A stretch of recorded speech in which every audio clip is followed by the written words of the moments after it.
Cavalcade of America.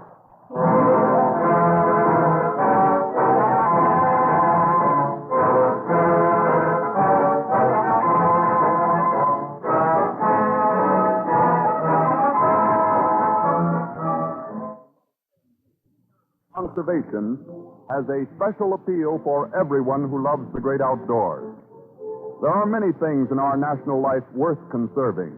Not only our forests and streams and other natural resources, but also the fundamentals of American character and American ideals that have been ever present in the Cavalcade of America. Such ideals are being perpetuated today by earnest, sincere Americans throughout the land. Among them, the research chemists in their laboratories whose unselfish devotion to science is well expressed by the pledge of DuPont chemists, better things for better living through chemistry.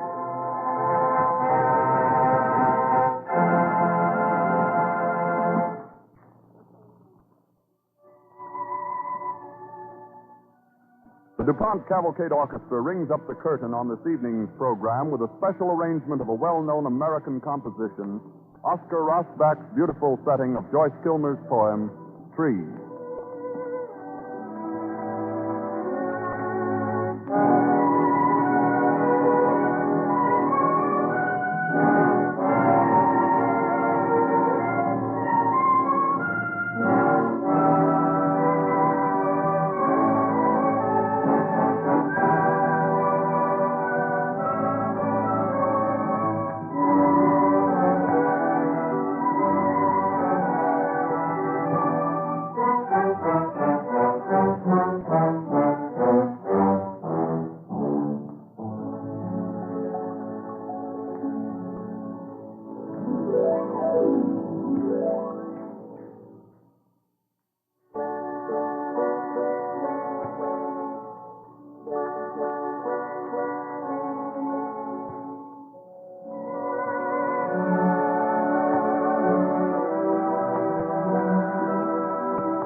you watch the American cavalcade pass by, you are impressed that its leaders are builders rather than conquerors.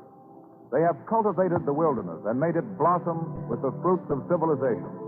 They have planted and protected. They have conserved America's resources.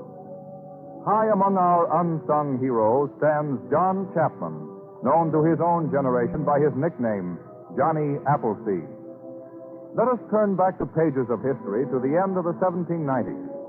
A covered wagon, heading west toward the Ohio wilderness, stops just outside the sprawling village of Pittsburgh, where a gray cabin stands in a flowering orchard. Over. Looks for all the world like a bit of little old Rhode Island, doesn't it? Apple blossom. Oh, Nathaniel. You make me so homesick. Morning, friend. Oh, morning to you, sir.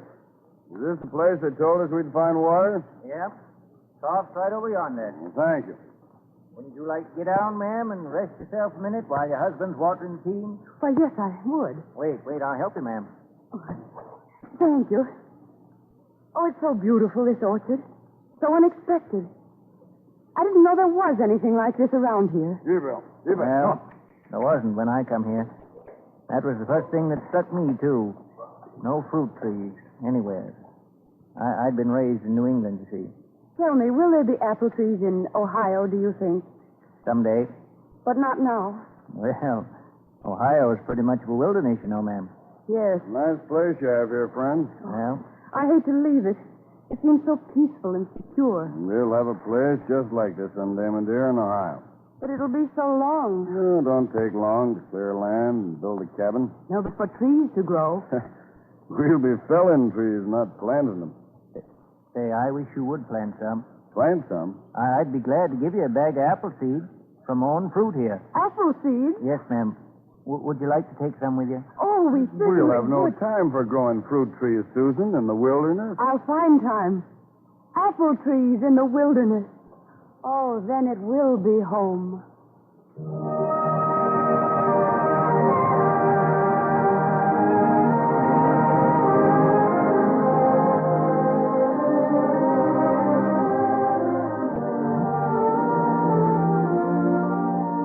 After that, whenever a party of pioneers on their way to the Ohio Territory stopped at his place for water, he gave them, in parting, a little bag of apple seeds, his gift for the homes they were so bravely going out to settle.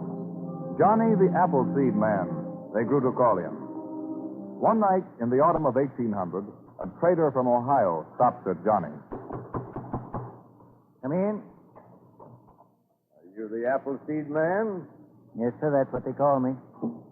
Brought you a letter from some folks out in Ohio. Oh, well. Here it is. Thank you, sir. Thanks. Oh, Bad news? yeah. Someone dead? All of them. You mean massacred? I don't know what it was. Drought or weeds or something. What are you talking about, man? Apple trees. Is that all? Yeah, it's the same story everywhere. Nobody's had any luck growing them.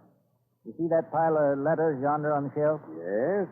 Well, they're all from folks that I've trusted seeds to on the way out west. They're asking you to send them more seeds? No. It wouldn't do no good if it did. Men are too busy out in the wilderness. You know, fruit trees is like children. You got to watch over them and nurse them and love them to make them grow. Yeah, but once they get started... Oh, yes. If I could only get them started, if I... Say, I could. I could go out there myself and start orchards all through Ohio. Guess you don't know how big Ohio is, brother. I know. Or how wild. The settlement's springing up, though. Yes, I could go from one to another, planting seeds and teaching folks how to take care of them. There'd be no money in it for you. But there'll be the knowledge that I've helped give folks real homes, like this one of mine. That I've took the first steps towards making the wilderness bloom and bear fruit. God willing, I'll do it.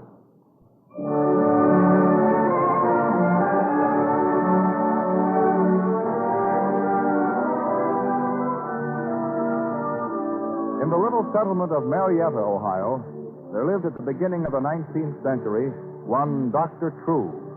Here in the spring of 1801, John Chapman is brought, ill and delirious with malarial fever, and tenderly nursed by the good doctor and his Negro servant.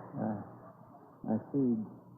Where are my apple seeds? We've been moaning and muttering about seeds ever since we done found them. Where are my apple seeds? Well, here's the sack you had with you, mister. If that's what you want. My apple seeds. They're safe. No, you lie quiet, my friend. I must be dreaming.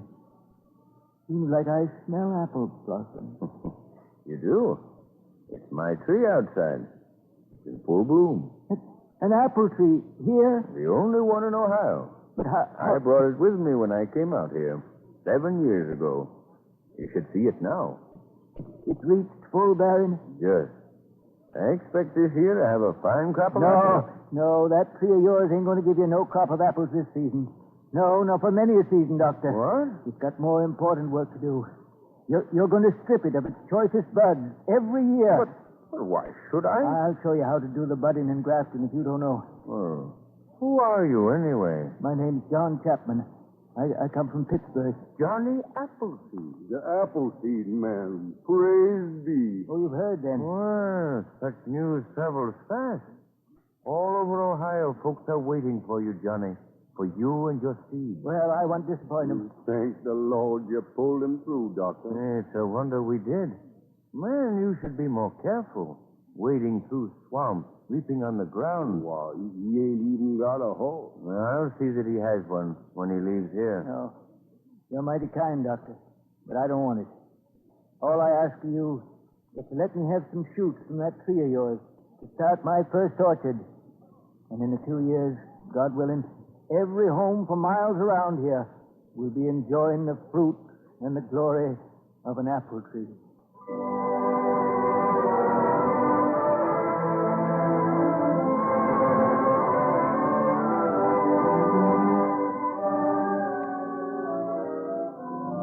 In almost half a century, Johnny Appleseed labored in the wilderness, planting, nurturing, teaching, and overseeing. In 1843, we find him a white-haired man of 78, with flowing beard and deep-set eyes, the home of some old friends in Indiana. With a piece of charred wood from the hearth, he is sketching a rough map on the white pine table. Yes. These are the routes the next immigration will take into the Northwest. They're the routes I'll follow. Johnny, you're not going out there. Oh, you're not as young as you once was. I don't count years, ma'am, except as planting season. And you're ill. No, it's just a cold I caught. Yeah, going out to care for your trees in a storm. You always did think more of your trees than of yourself, Johnny. They're my children. Listen, Johnny, you ain't had a home of any kind for almost 50 years, and you love one so. Stay here with us and enjoy one for the rest of your life. Oh, do, Johnny. And what about all the folks that's moving further west to make their homes? Well, there'll be nurserymen going out there later on. In another generation. That's what they always say. But it's this generation. Where are my seeds, ma'am, and my tools? Johnny, don't go. Funny how heavy this bag feels today.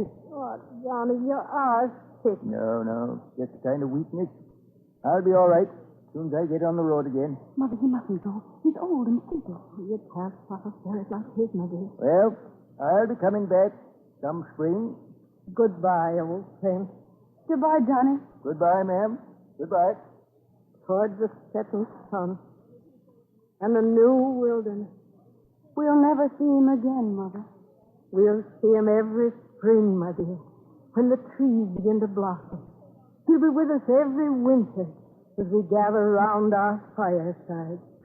He'll be in the homes of folks all over this great land, and in the homes of our children and their children's children. Johnny Appleseed may pass on. His name may even be forgotten. The fruits of his labor will live forever. Johnny Appleseed has become a legendary figure. And today it is claimed that the many apple orchards of Ohio may well be called the direct descendants of the trees that he planted so faithfully.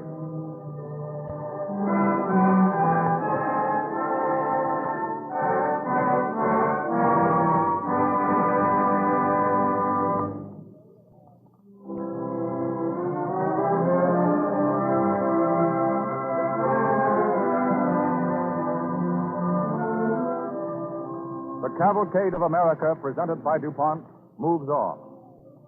Throughout the land today, much effort is devoted to conserving and restoring our wasted timberlands, which have fallen before the woodsman's axe.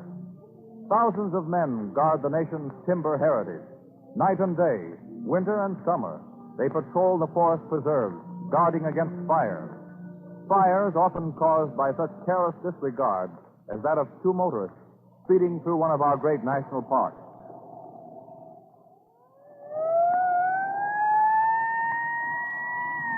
Well, here comes another ticket. Might as well stop and get it. I don't think forest rangers can give speed tickets. Well, we'll soon find out. Can't you men read? Well, I'm sorry, officer. I didn't realize. No, don't try to tell me that. You don't smoke without realizing it. Smoke? Exactly. Haven't you seen the signs all along the road? No smoking? This is a state forest preserve. Things are unusually dry this season. Oh. Well, sorry, officer. We were talking and didn't notice the sign. Throw your cigarette away, Harry. Hey, hold it.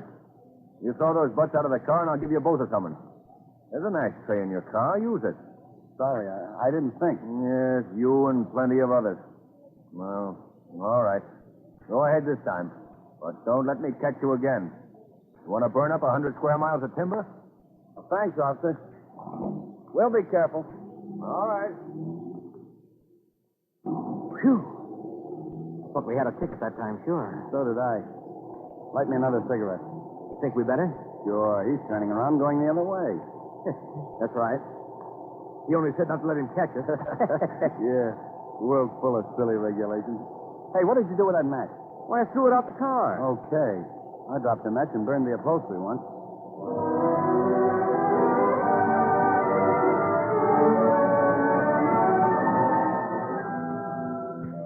Not many miles distant, in a tower high on the mountainside, Forest Ranger Joe Thomas is watching the surrounding countryside through his telescope as his telephone rings. High Point Fire Tower. Joe Thomas speaking. Hello, Joe. Take a look at the west quadrant of Section 8, near the State Road. I think I see smoke. It's getting pretty dark. Okay, Jack. Hold on and I'll take a look through the telescope. Yes, you're right, Jack. It's in the gully. I can just make out the light over the rim of the ridge. You better call headquarters. That's your section. Jack, keep an eye open, will you? The wind's rising and it'll come your way. Call me back. Okay. Hello, operator. What's the matter, Joe? Lonesome? No time for small talk tonight, Sally. Give me headquarters. Right away. Anything wrong? Not yet. There will be if you don't put me through. All right, don't tell me. I'll listen. Okay. Oh, Pop. Well, hello, Jimmy. What brings you up here tonight, son? Look what I brought you. Well, and how many times have I got to tell you not to climb up the tower? If you ever fell off, your mother would give it to me. Ma sent me, Pop. She makes an extra pot pot. Take a look. I rode fast and it's still hot. Well, that's swell. I guess I'll have to forgive you this time. Go ahead, Hardpoint. Headquarters on the wire. Hello. Hello, Chief. Douglas speaking. Go ahead, Hotpoint. High Point reporting fire. West Quadrant, Section 8, near State Road. Navy Hunter's campfire. West quadrant, Section 8, near State Road. Check. I'll know if fire road control. Keep the line open till there's split. Check. You get that, operator? I will. You can help me by keeping that party line open. Right. You better eat your pot fire before it gets cold, Pop. Out of the way, Jimmy. Getting brighter over there. Smell fire? Not sure yet. It looks like it. Oh, the wood is dry. It's hard on the wind blowing. I know it. Say, turn the shortwave radio on, will you, Jimmy? Sure. What do you want? Headquarters? Yeah. Let's see it. All right. Here it is. Where's the fire, Pop? About 3 miles up the valley from our place. Yeah, I see looking at this fire. Keep going. Car 3. Car 3 reporting. Go ahead, headquarters. Wait a second, Jimmy. Car 3 reporting. High Point reports suspicious fire. West Quadrant, Section 8.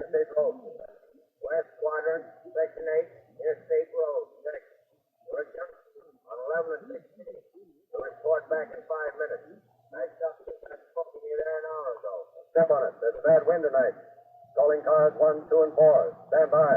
2 and 4. Stand by. 2 and 4. Stand by. 2 and 4. Stand by. 2 and 4. Stand by. Cars 1, 2, and 4. Stand by. In a few minutes. Let me look through the telescope, will you, Pop? All right. Then you've got to get out of here. I know. Gee, it's kind of bright over there behind the hill. Yeah. I don't like the looks of it. The wind's setting the way it is. You better hit for home. Oh, let me wait till car 3 calls in, huh? High Point. Douglas, headquarters. Yes, sir. R3 is investigating. How's it look from the tower? Not so good, sir. Seems to be getting lighter over there. That's that spot. The wind will drive it right down the valley through Jayville. It'll have to jump Pine Creek first, It'll jump it with this wind. and you'll have to dynamite where Pine Creek goes through the notch into the lower valley. I'm figuring on that if the worst comes. If it ever got through the notch, Jayville wouldn't last an hour. Car 3 calling headquarters. Now, hold it, High Point. Car 3 reporting. I'm getting it here over my shortwave set. Go ahead, car 3. We've started fire. Spreading down valley toward Pine Creek in the notch. Can't handle it. Goodbye. Proceed to fire lane between sections 8 and 9. Keep in touch. Okay, headquarters. Calling cars 1, 2, 4, and 5. Attention. 1, 2, 4, and 5. General alarm. Car 1, proceed to Sumter. Pick up volunteer reserves. Join car 3. Car 2, proceed to Pine Bluff. Pick up reserves and proceed to Pine Creek Bridge. Car 4 and 5, proceed to Jayville and Highland respectively. Pick up your reserves and proceed to Pine Creek Bridge. Hurry. That is all. Jimmy, Gee, Pop, our place is right in the path of the fire. get your horse and cut for home. Yes, sir. Get your mother and sister out of there. I'm going to cross Pine Creek Bridge. Take them to the notch to Jayville. They'll never stop this blaze until it reaches the notch. Even then, it'll take dynamite. Take the lower trail. I'll telephone Ma. Get my home, will you, Sally, please? Hurry. Right away, Joe. Just a minute. Joe, the line's dead. Are you sure? The line goes through that section where the fire is reported. The poles must be down. Good grief. Joe, hadn't you better get down there and get Mrs. Thomas and the kids out? Jimmy just left here. I hope he'll make it. I've got to stay on the job.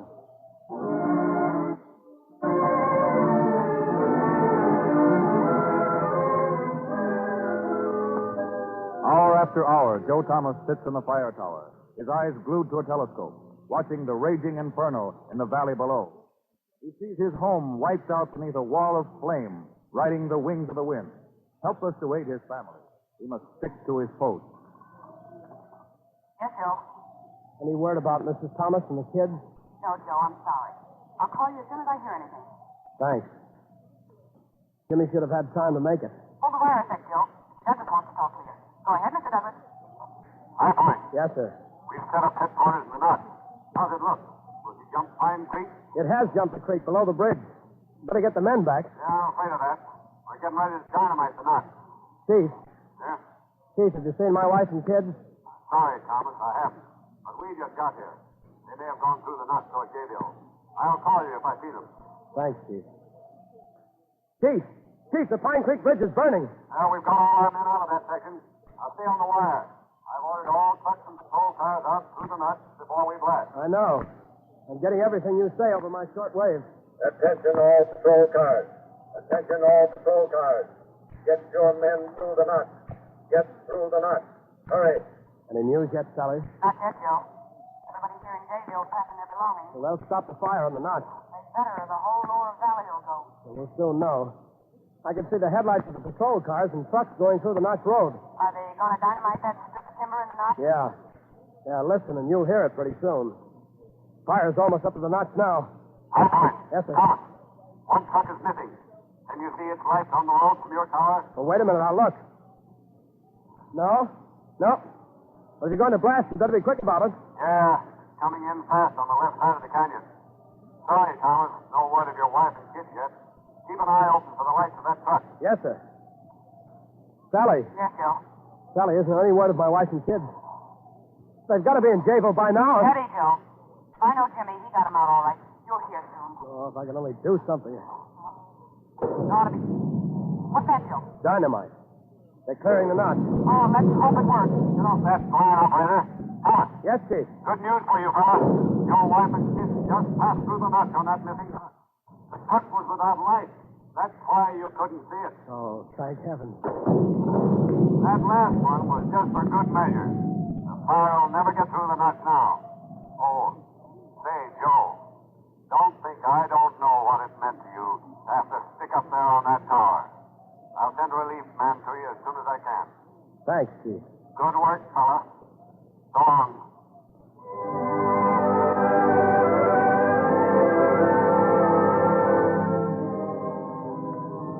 Men of courage, men and women whose sense of duty caused them to be forgetful of self. Their names are legion. There are thousands of unsung heroes whose work it is to conserve our forests. Many have given their lives, and their memorials are the green banners of stately trees. Without their ceaseless watch, blackened hills and fire-gutted valleys would lie like ugly scars upon our forests. Men who protect and restore our timberlands, the American Cavalcade salutes you.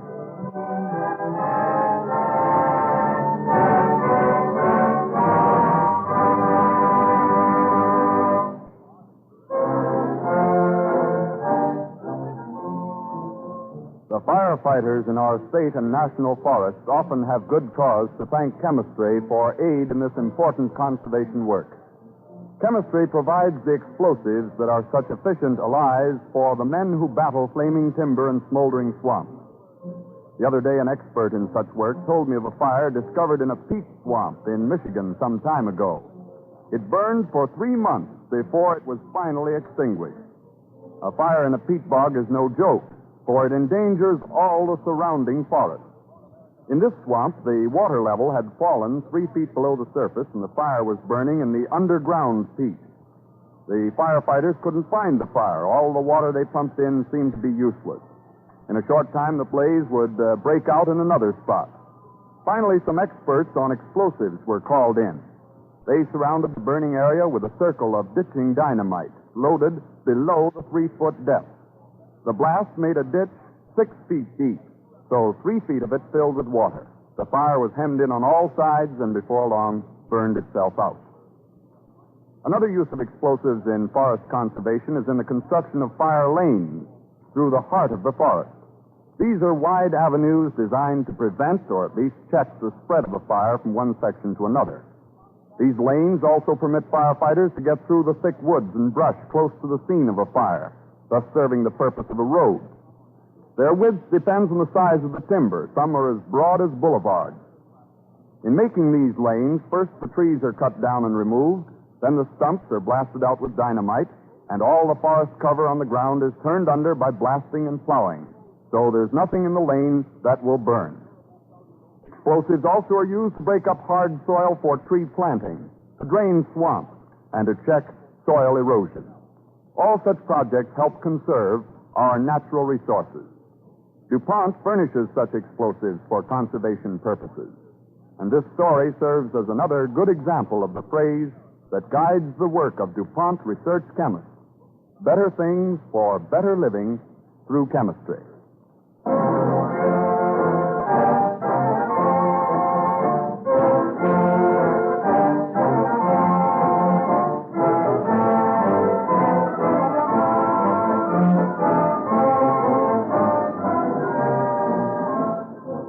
Winning fame in American literature, stories of Mark Twain and Louisa May Alcott will be told next Wednesday evening at this same time when DuPont again presents The Cavalcade of America.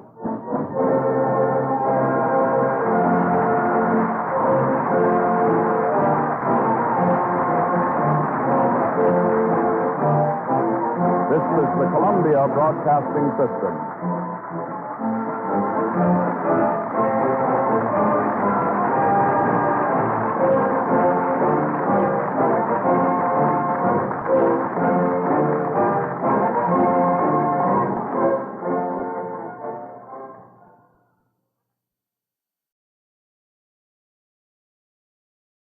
WABC, New York.